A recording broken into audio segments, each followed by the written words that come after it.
My wife stood at her birthday party, laughing with her lover while I served champagne like hired help. She thought I was the clueless husband. What she didn't know, I'd spent 3 months building a trap so perfect her entire world would collapse before the cake was even cut. This is how I destroyed her in front of everyone she loved. If you've ever felt betrayed by someone you trusted, hit that like button. And subscribe because what happens next will shock you. My name is Ivan Kaur, and if you'd asked me a year ago, I would have told you I had it all figured out. I'm a senior forensic accountant at Blackstone Advisory. It's a kind of job that sounds boring at dinner parties but pays for the kind of life people envy. 6 years ago, I married Sienna, and honestly, I thought I'd won the lottery. She was magnetic, ambitious, the kind of woman who could light up a room just by walking into it. With 400,000 followers on social media, she'd built this empire as an influencer, posting about lifestyle, wellness, and our seemingly perfect marriage. We were the couple everyone wanted to be. The charity galas, the weekend brunches at trendy cafes, the perfectly curated photos that made our life look like a fairy tale. I was proud to be her husband. But somewhere along the way, the woman I married started to vanish. It was subtle at first, the kind of changes you convince yourself you're imagining. Sienna's phone became an extension of her hand, face down on every surface, password protected like it held nuclear codes. She started going to the gym at odd hours, sometimes disappearing for 3 or 4 hours at a time. When I'd ask about her day, I'd get one-word answers and an eye roll that made me feel like I was bothering her. The warmth we used to share turned ice cold. She started making these little comments during dinner parties. Jokes about my boring career, how I was just a numbers guy who didn't understand creativity or ambition. Her friends would laugh and I'd smile along, pretending it didn't cut deep. Then I started noticing things that didn't add up. And when you're trained to find discrepancies in financial records, you develop an instinct for when something's wrong. Designer bags I never bought her. Jewelry that appeared out of nowhere with vague explanations about treating herself. She'd claim she was meeting clients, but her location tags on social media told a different story. Late-night phone calls with her business manager Vaughn became routine. Whispered conversations behind closed doors that would end abruptly when I entered the room. The breaking point came when my buddy Tobias, who works in tech security, casually mentioned seeing Sienna at the Meridian Hotel restaurant. The kind of place with candlelit tables and $200 steaks. She'd told me she was at a brand collaboration meeting that night. Something in my gut twisted. That weekend, while she was at another mysteriously long gym session, I did what I do best. I started looking at the numbers. Credit card statements revealed charges at luxury hotels I'd never set foot in. I created a fake social media profile and cross-referenced her tagged locations with her stories. Nothing matched. The woman I loved, the woman I'd built a life with, was lying to me. And the worst part? I knew exactly what that meant. If you've ever felt the ground disappear beneath your feet when someone you trusted betrays you, hit that like button. And subscribe, because what I did next changed everything. I didn't confront her. Every fiber of my being wanted to scream, to throw the evidence in her face and demand answers. But I'd spent my entire career following paper trails and building airtight cases. If Sienna was doing what I suspected, I needed proof. Real, undeniable, courtroom-quality proof. So I became a ghost in my own home, playing the oblivious husband while systematically dismantling every lie she'd ever told me. Forensic accounting isn't just about finding fraud in corporations. It's about patterns, anomalies, the tiny threads that unravel entire tapestries of deception. I started pulling our joint account records, credit card statements, everything. What I found made my stomach turn. Over the past 8 months, Sienna had been siphoning money into a separate account I didn't even know existed. Small transfers at first, then larger amounts. 3,000 here, 5,000 there. She'd been funding something, or someone, and she'd gotten sloppy thinking I wouldn't notice. The hotel charges were damning. The Meridian, the Ashworth, the Grandview Suites.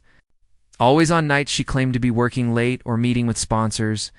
I cross-referenced the dates with her social media posts and calendar. Every single time, her story fell apart. Then came the purchases. Expensive gifts from men's boutiques, designer watches, cologne from brands I'd never worn.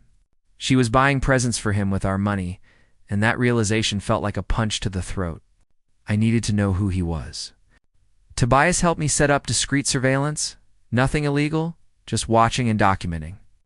It took 2 weeks before I saw them together. Vaughn Hartley, her so-called business manager. The guy she'd introduced me to at a networking event 6 months ago with a firm handshake and empty promises about growing her brand. He was in his late 30s, drove a leased BMW he couldn't actually afford, and had the kind of manufactured confidence that screamed insecurity. I dug into his background like I was auditing a Fortune 500 company. Failed tech startup, failed consulting business. A string of ventures that collapsed under debt. And the kicker? He was married. Wife named Claudia, 2 young kids, living in a modest house 20 minutes away. This wasn't just an affair. Sienna had been going to his house when Claudia took the kids to visit her parents. She'd been in another woman's home, sleeping in another woman's bed, destroying another family alongside our own. The betrayal had layers I hadn't imagined, and each new discovery felt like reopening a wound. I spent nights lying awake, replaying our wedding vows, remembering the promises we'd made. I thought about the future we'd planned, the children we'd talked about having. All of it poisoned by her lies. Part of me wanted to collapse under the weight of it, but a stronger part, a colder part, started calculating. She'd made me look like a fool in private, mocking me to her friends, diminishing everything I'd contributed to our life. If she wanted to destroy our marriage, fine. But I wasn't going down quiet, and I wasn't going down alone. 3 weeks after I'd confirmed everything, Sienna came home with that manufactured excitement she used for her followers and announced she was throwing herself a birthday party. Not just any party, a massive celebration for her 33rd birthday. 150 guests, professional caterers, a live band, the whole production. She wanted to host it at our house, spare no expense, make it the social event of the season. And here's the beautiful part. She asked for my help with logistics. I smiled and told her I'd handle everything. She actually laughed and said, finally being useful for once. I let that comment sit in my chest like a stone and started planning her downfall. The guest list became my weapon.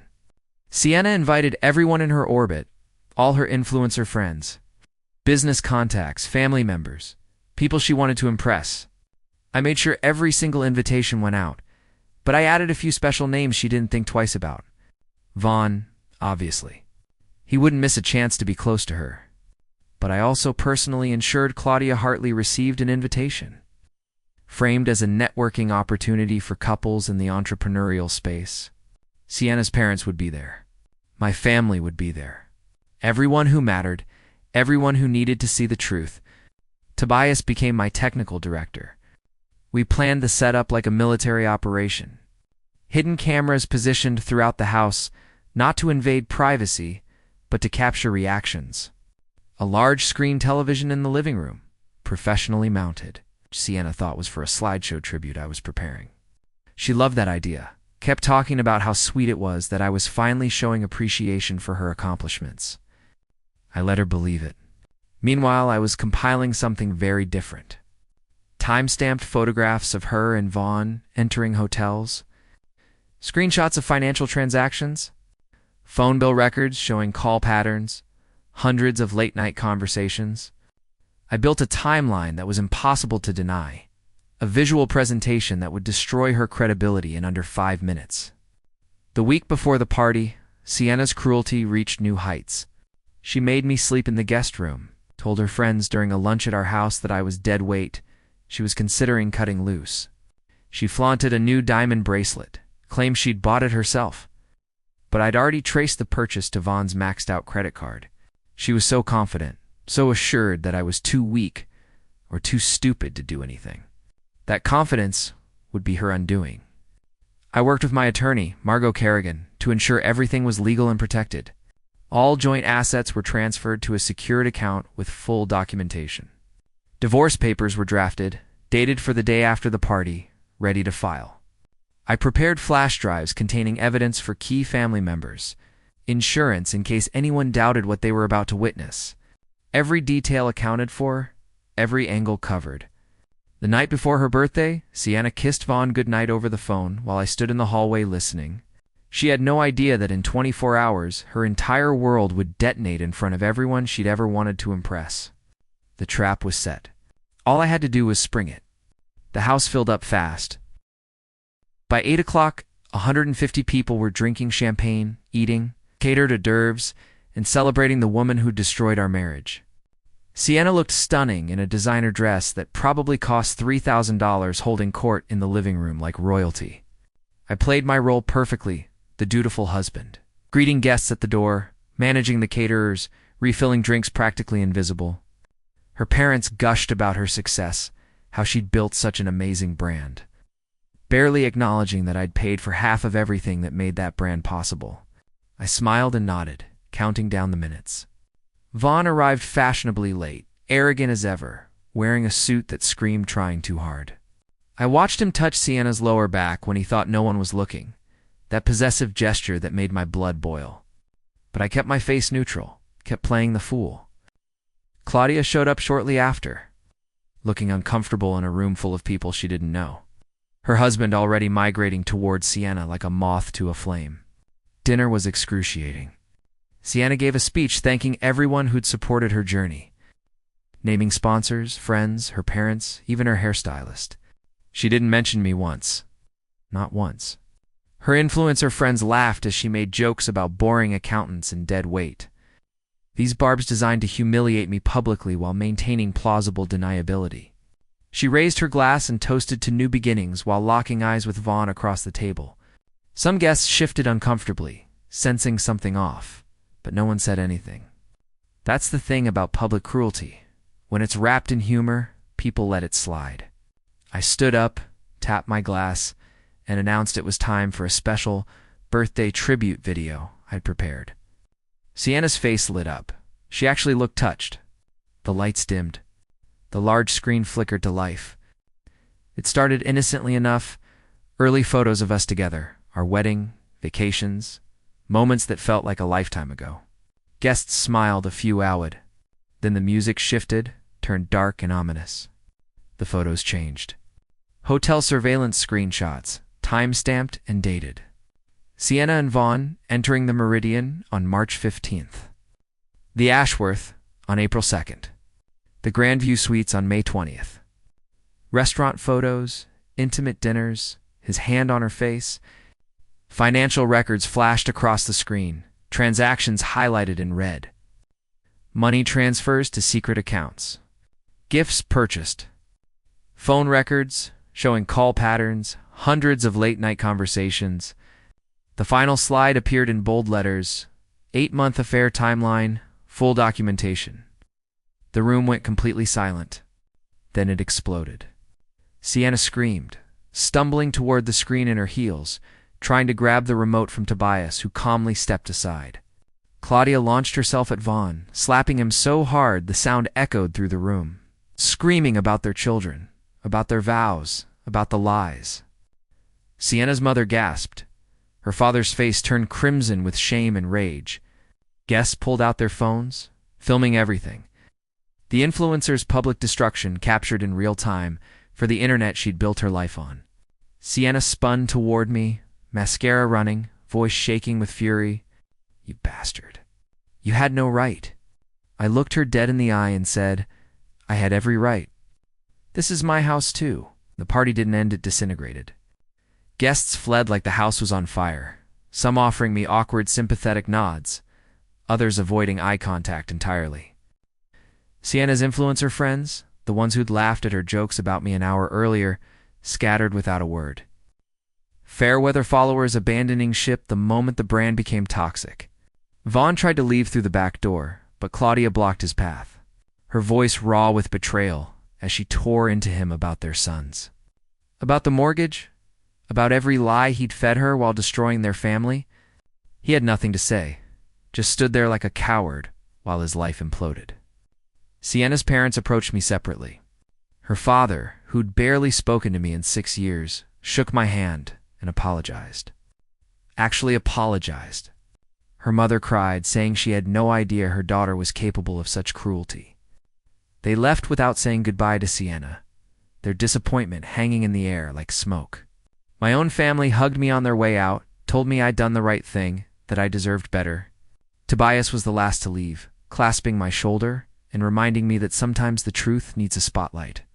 By midnight, the house was empty except for Sienna, sitting on the couch surrounded by half-empty champagne glasses and the ruins of her celebration. She looked up at me with red-rimmed eyes and tried one last manipulation. "We can fix this. Couples therapy. We can work through it." I pulled the divorce papers from my jacket pocket and dropped them on the coffee table in front of her. "It's already filed. My attorney submitted them an hour ago. You have 72 hours to vacate the house." Her face shifted from desperation to rage in seconds. She screamed that I couldn't do this, that she'd take me for everything. I almost laughed. "You can't take what's already protected, Sienna. Every joint asset is secured with full legal documentation. You get exactly what you brought into this marriage, which, if you remember, was almost nothing." The reality hit her like a freight train. She'd been so busy funneling money into her secret account that she'd never considered I'd been watching. Documenting, protecting myself. The next 72 hours were a wildfire of consequences. Videos from the party went viral. Guests had posted clips on social media before I could have stopped them, even if I wanted to. Sienna's follower count plummeted, 300,000 down to under 100,000 in a week. Brand sponsorships didn't just cancel contracts.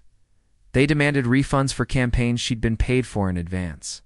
Her comment sections became graveyards of former fans calling her out, sharing their own betrayal stories, turning her into a cautionary tale. Vaughn's world collapsed just as spectacularly. Claudia filed for divorce within 48 hours, got emergency custody of their kids with supervised visitation only. His business partners cut ties, releasing statements, distancing themselves from his personal conduct. Within a month, he'd lost his wife, his children, his business reputation, and Sienna, who blamed him publicly for everything, claiming he'd manipulated her. They turned on each other like wounded animals, each trying to salvage something from the wreckage. I watched it all unfold from a distance, feeling nothing but cold satisfaction. 6 months later, I barely recognized my own life, and I mean that in the best possible way. The divorce finalized quickly once Sienna realized she had no leverage, no assets to fight over in a legal team. I could bury her in documentation of fraud. I got the house, sold it within a month, and used the profit to buy a sleek downtown apartment with floor-to-ceiling windows overlooking the city. Modern, minimalist. Nothing that reminded me of the life I'd left behind. Work promoted me to partner after I closed a major case, the kind of career milestone that would have meant everything to the old Ivan. The new Ivan just appreciated the distraction and the validation that my skills had value. I reconnected with old friends I'd neglected during my marriage, guys from college, who'd slowly faded from my life as Sienna filled every social calendar with her events and her people.